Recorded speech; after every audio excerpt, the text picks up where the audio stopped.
Donc bonjour à tous, je m'appelle Olivier Arnaud et je viens vous parler donc de l'application mobile du club. Je tiens à signaler tout d'abord que je fais moi aussi partie de la mafia auvergnate, donc sachez que nous sommes désormais partout. Alors je suis très très content sincèrement d'être parmi vous aujourd'hui, je vous remercie beaucoup de votre invitation. Il se trouve qu'en 2012 j'ai fondé ma société qui s'appelle Mobicity et qui avait pour vision, pour ambition de connecter les habitants des villes avec les acteurs de la ville. Les acteurs de la ville sont typiquement la collectivité, les commerces, les associations, les écoles. Et puis nous nous sommes spécialisés sur la connexion au sein des associations et c'est l'application mobile Picasso que je viens justement vous présenter aujourd'hui. Et ce que je vous propose, si vous le permettez, c'est de vous livrer tout d'abord et très rapidement notre témoignage justement sur cette notion de connectivité et de voir un petit peu confirmer par rapport à ce qui a été dit entre autres ce matin par les différents intervenants. Si tant est que j'arrive à faire avancer la présentation.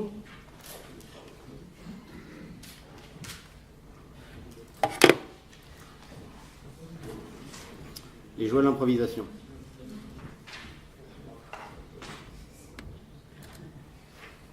Donc oui, juste pour vous dire qu'effectivement, au travers des différentes interventions auxquelles on a pu assister, on s'aperçoit que la connectivité, aujourd'hui, quasiment tous les secteurs sont impactés, qu'on soit sur la partie énergie, sur la partie bancaire, sur la partie transport. Et dans ce cadre-là, cette généralisation, elle pose forcément des questions qui sont assez légitimes. La première des questions, c'est est-ce que cette hyperconnectivité, elle va tuer justement les interactions sociales ?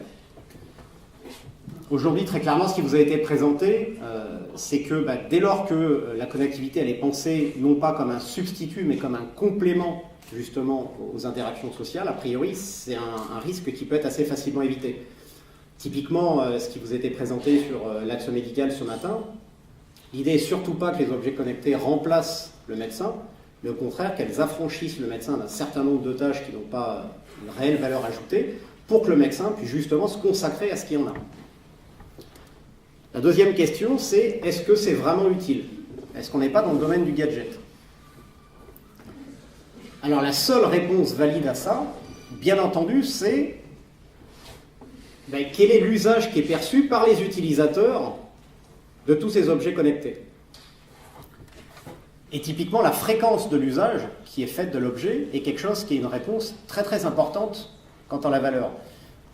La solution qui nous a été présentée ce matin par la société Joule, par exemple, le fait de dire aux gens qu'on va faire baisser votre niveau de stress parce que vous allez être capable de mieux prévoir la durée de votre trajet et de l'aménager en fonction des aléas, c'est très clairement quelque chose qui a de la valeur pour les gens. Et pour créer de la valeur pour les gens, on va justement parler de chaîne de valeur, et cette chaîne de valeur, elle doit regrouper généralement 3 ingrédients essentiels. Le premier, c'est effectivement qu'à la base, il y a une notion d'interaction, et que ces interactions, elles soient fréquentes et nombreuses. Le deuxième, c'est que, au travers de ces interactions-là, on va générer des flux, et ces flux, ils doivent être non seulement liés à l'interaction, mais hétérogènes, c'est-à-dire agrégés d'autres informations. Et c'est à partir de là, justement, on va pouvoir en tirer, en extraire des informations, non seulement d'un point de vue quantitatif, mais aussi d'un point de vue qualitatif. Et on va parler dans ce cas-là de modèle intelligent. Vous entendez souvent parler de Smart City, Smart Grid.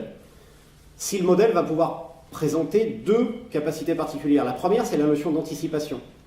Comment est-ce que, en analysant les interactions précédentes, les flux précédents, je vais être capable de modéliser et de prévoir assez finement ce qui va arriver à l'interaction suivante.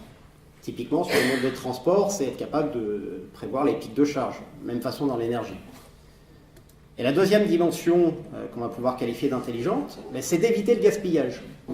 C'est-à-dire être capable d'optimiser et d'ajuster au mieux les ressources en fonction du besoin du moment. Dans la notion d'énergie, ça parle très clairement, c'est typiquement est-ce que je vais avoir la capacité à fournir uniquement l'énergie dont on a besoin au moment d'un pic, ni en fournissant trop peu, ni trop. Alors d'un point de vue association, comment est-ce que ça va se décliner ? Au niveau associatif, il va y avoir 2 caractéristiques principales.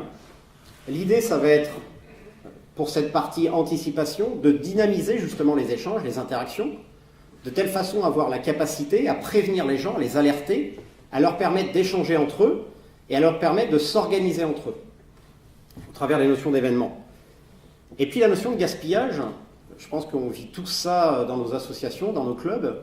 L'idée, c'est de bien se rendre compte quelles sont les compétences, quelles sont les ressources qui sont mises à notre disposition, non seulement par le club, par l'association, mais aussi par les participants, les adhérents, les membres même de l'association. Je pense que ça nous est tous arrivé de s'apercevoir que, par exemple, dans sa vie personnelle, on avait besoin d'une compétence, d'une ressource particulière, ou dans sa vie professionnelle, et de découvrir qu'en fait, cette ressource, cette compétence, elle était juste à 2 personnes de distance au sein même de notre association.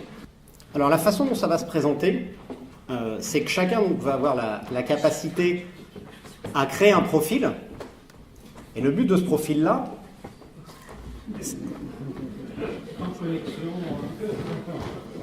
c'était un écran de publicité. Et donc, le but de ce profil, ça va être de permettre à chacun de fournir les bonnes coordonnées de telle façon à ce que son association et les membres de son association puissent le contacter. À l'intérieur du profil, il y a bien entendu des informations qui vont rester privées, c'est-à-dire que seuls les bénévoles ou les dirigeants de l'association auront à leur disposition. Et à l'inverse, il y a des parties des coordonnées qui, elles, seront publiques, qui seront visibles de tout le monde. On va retrouver après, à l'intérieur de l'application, une notion de contenu, tout ce qui va permettre d'interagir, de communiquer. On va retrouver la liste des membres. Donc c'est justement la capacité à découvrir. Quand on est dans une association où il y a plusieurs centaines de membres, ça devient compliqué de savoir exactement qui est là. On va pouvoir bien entendu interagir, c'est-à-dire contacter les gens. Ici, sur l'écran que vous voyez, étant donné que j'ai un profil de bénévole, j'ai accès typiquement à l'email et au numéro de portable des différents membres. Si je n'étais que bénévole, j'aurais la seule capacité d'accéder à des messages à l'intérieur de l'application, mais je ne verrai pas ni le mail ni le téléphone portable. Et puis enfin, on a une catégorie où on va retrouver les informations essentielles de l'association. Les informations essentielles, ça peut être des informations administratives, ça peut être la capacité à envoyer un email à l'association, à joindre l'association par téléphone. Mais surtout, ça va être tout ce qui peut être canal de communication déjà existant pour l'association. Le but de l'application mobile n'est surtout pas de se substituer à ce qui a déjà été fait. Une association qui a un site collaboratif, une association qui a une page Facebook, une association qui a un site web. L'idée n'est surtout pas de s'y substituer, mais de le compléter. L'exemple le plus classique, c'est au terme de cette journée, riche en échanges, il va y avoir des comptes rendus qui vont vous être fournis. Ces comptes rendus, ils n'ont pas du tout vocation à ce que vous usiez les yeux sur un écran minuscule, de telle façon à les lire. Par contre, que dans l'application, vous soyez notifié que le compte rendu a été mis à disposition sur le site web qui existe d'ores et déjà, ça fait du sens. Puisqu'on parle de contenu, comment est-ce que le contenu se présente? Le contenu, il va être de 2 ordres. Il va y avoir du contenu privé et du contenu public. Le contenu public, vous voyez tout en haut, dans un bandeau rouge, rose à l'écran, les notions d'alerte. Une alerte, c'est quelque chose qui va être poussé à l'ensemble des adhérents et qui va être immédiatement visible de tout le monde. Et ça, c'est à l'initiative de l'association. C'est typiquement un message urgent pour vous dire que, par exemple, si aujourd'hui il avait fallu changer d'amphithéâtre pour que la réunion se tienne, que tout le monde en soit averti au dernier moment et dans l'immédiateté. Autre contenu public, on va trouver la notion de forum public, où là, tout le monde a la visibilité de ce qui s'y dit. On va typiquement voir notifier le fait que de nouveaux membres se sont inscrits dans l'association. Et puis, on va voir du contenu que tout le monde peut lire et sur lequel tout le monde peut interagir. Le fait que, par exemple, un livre ou une formation soit mise à disposition au sein du C2P, c'est ici qu'on pourra le notifier de telle façon à ce que tout le monde en soit averti. Et donc après, on va avoir du contenu privé. Le contenu nouveau, il va vous être annoncé au travers de petites pastilles, comme vous pouvez le voir, la petite pastille orange à droite. Et les contenus, vous pouvez soit les voir tous réunis sur une page, soit typés par page avec les différents types de contenus. Donc là, par exemple, si on regarde les contenus privés, on va trouver ce qu'on appelle des discussions. Une discussion, c'est rien d'autre qu'un échange à plus de 2 personnes. Donc il va y avoir des destinataires, on a la liste des destinataires, et il n'y a qu'eux qui peuvent interagir sur cette discussion. Il n'y a qu'eux qui en sont avertis, il n'y a qu'eux qui la voient, et il n'y a qu'eux qui peuvent y répondre et interagir avec la discussion. Autre type de contenu privé, donc c'est la notion de message. Le message, cette fois-ci, c'est avec une discussion entre deux personnes uniquement. Le message, il est particulier parce que c'est quelque chose que l'on peut lancer directement à partir de la liste des membres. Et de telle façon à ce que vous vous souveniez qu'il y a des messages qui sont initiés avec un certain nombre de membres. Par exemple, sous le nom d'un membre, si vous avez un message en cours avec cette personne, vous allez voir la première ligne du message pour vous dire voilà où vous en êtes dans le cadre du message que vous échangiez avec cette personne-là. Autre type de contenu, c'est la notion d'événement. Au sein d'une association, l'activité principale, elle est justement de se réunir, de se voir, de travailler ensemble. Et malgré ce qu'on peut penser, organiser ça, ne fût-ce qu'organiser le fait que tout le monde conjugue pour être à 5 autour d'une table à un moment donné, son agenda personnel, son agenda professionnel et bien entendu l'agenda de l'association, c'est quelque chose qui est très compliqué. Et donc l'idée, c'est comme vous pouvez le connaître sous un format par exemple de doodle ou de choses comme ça, c'est être capable de proposer des créneaux et de voir les gens qui se déclarent selon ces créneaux et de savoir, en fonction des créneaux qui ont été le plus retenus, quel est celui qu'on va choisir et qui va automatiquement s'inscrire dans l'agenda personnel de la personne. Autre type de contenu privé, c'est la notion de sondage. Un sondage, le but, ça va être d'impliquer les gens et de leur poser une question. Par exemple, il y a un nouveau livre qui est disponible et vous allez pouvoir voir juste en dessous. Ce livre-là, si on veut savoir s'il y a par exemple des gens qui veulent le précommander, de telle façon à l'anticiper, à le gérer plus facilement, on va pouvoir faire un sondage là-dessus qui est intéressé par le livre. Et les gens vont se déclarer et on va pouvoir voir effectivement quelles sont les réponses qui ont été fournies.